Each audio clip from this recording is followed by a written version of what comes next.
உங்கள் தலையில் உள்ள மயிரெல்லாம் எண்ணப்பட்டிருக்கிறது, ஆகையால் பயப்படாதிருங்கள். அநேகம் அடைக்கலான் குருவிகளை பார்க்கிலும் நீங்கள் விசேஷித்தவர்களாய் இருக்கிறீர்கள். அன்பான தேவனுடைய பிள்ளைகளே, இன்று உலகம் நம்மை மதிப்பில்லாதவர்களாக எண்ணலாம்.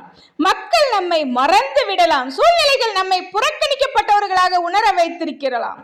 ஆனால் என் தேவன் உன்னை மறக்கவில்லை. உன் பெயரை மட்டுமல்ல, உன் கண்ணீரை, உன் வலியை, எதையுமே தேவன் மறக்கவில்லை என்கிறார். பிரியமானவர்களே, தேவன் சொல்கிறார், உன் அமைதியற்ற இரவுகளை கூட அவர் எண்ணி இருக்கிறார். வேதாகமம் சொல்லுகிறது, உன் தலைமுடிகள் கூட எண்ணப்பட்டிருக்கின்றன என்று. அப்படியானால் உன் பிரச்சனைகள் அவர் கவனிக்காமல் போவாரா? உன் ஜெபங்களை அவர் கேட்காமல் போவாரா?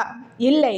ஒரு சிட்டுக்குருவியை போல சிறியவனாக உணர்ந்தாலும் தேவன் சொல்கிறார், நீ மதிப்புள்ளவன், நீ விலை மதிப்பற்றவன், நீ எனக்கு முக்கியமானவன், நீ பிரியமானவன், என்னால் உருவாக்கப்பட்டவன். இன்று பயம் விலகட்டும், தாழ்வு மனப்பான்மை உடையட்டும். ஏனெனில் உன்னை எண்ணிய தேவன் உன் நாளையும் நடத்துவார். விசுவாசிப்போமா? ஜெபம்.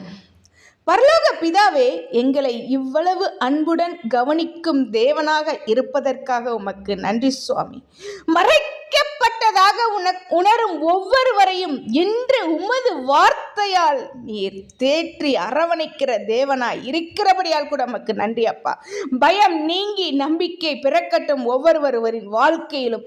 எங்கள் வாழ்க்கையின் ஒவ்வொரு விவரத்தையும் நீர் அறிந்திருக்கிறீர் என்பதற்காக நன்றி அப்பா.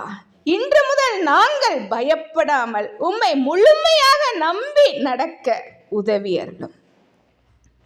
இயேசுவின் நாமத்தில் ஜெபிக்கிறோம் பரமபிதாவே, ஆமென்.